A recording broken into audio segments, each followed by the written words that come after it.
Hello, ഒരുപാട് ഗുണങ്ങളുള്ള ഒരു ഐറ്റമാണ് മഷ്റൂം. നല്ല fibre, protein, antioxidant source ഉള്ള ഇവനെ ഇന്ന് തോരനാക്കാമെന്ന് കരുതി.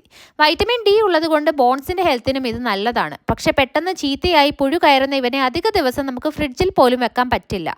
അതുകൊണ്ട് പാചകത്തിന് എടുക്കുമ്പോൾ ചെറു ചൂടുവെള്ളത്തിൽ അല്പം മഞ്ഞപ്പൊടി ഇട്ട് ഒരു 10 മിനിറ്റ് വെച്ചതിന് ശേഷം കഴുകിയെടുക്കുക. ഒരുപാട് നേരം വെള്ളത്തിലിട്ട് വെള്ളം പിടിക്കാതെ ചെറു കഷ്ണങ്ങളായി അരിഞ്ഞെടുക്കുക. വഴറ്റാൻ 2 സവാളയും 2 പച്ചമുളകും കറിവേപ്പിലയും മതിയാകും. അരപ്പിന് വേണ്ടി തേങ്ങയും 4 കഷ്ണം ചെറുള്ളിയും 1 ടീസ്പൂൺ മല്ലിപ്പൊടി 1 ടീസ്പൂൺ ഗരം മസാല ഇവ ചതച്ചെടുത്ത് മാറ്റി വെക്കുക. പാൻ ചൂടായ ശേഷം എണ്ണ ഒഴിച്ച് കടുക് പൊട്ടിക്കുക.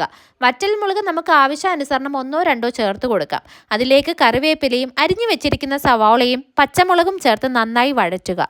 പെട്ടെന്ന് വരളാൻ ആവശ്യാനുസരണം ഉപ്പ് ചേർത്ത് വഴറ്റിയെടുക്കുക. ഉള്ളി മയങ്ങിക്കഴിഞ്ഞാൽ അരിഞ്ഞു വെച്ചിരിക്കുന്ന മഷ്റൂമും മഞ്ഞപ്പൊടിയും ചേർത്ത് നന്നായി വഴറ്റുക. ഇതിലേക്ക് പ്രത്യേകമായി വെള്ളം ഒഴിക്കേണ്ട ആവശ്യമില്ല. ചൂടാകുമ്പോൾ മഷ്റൂമിൽ നിന്നുള്ള വെള്ളം ഇറങ്ങി ഇത് വെന്ത് കിട്ടും. അല്പം നേരം അടച്ചു വെച്ചാൽ പെട്ടെന്ന് വേവാകും. മഷ്റൂം വെന്ത് കഴിഞ്ഞിട്ട് വേണം ചതച്ച് വെച്ചിരിക്കുന്ന അരപ്പ് ചേർത്ത് നന്നായി ഇളക്കി കൊടുക്കാൻ. വെള്ളം തോർന്നു കഴിഞ്ഞാൽ നമ്മുടെ മഷ്റൂം റെഡിയായി കഴിഞ്ഞു. ഒരുപാട് ഗുണങ്ങളുള്ള മഷ്റൂം നമുക്ക് ഒരുപാട് രീതിയിൽ കുക്ക് ചെയ്തെടുക്കാം. ചോറിൻ്റെ കൂടെ നിങ്ങൾ ഇതൊന്ന് ട്രൈ ചെയ്ത് നോക്കൂ.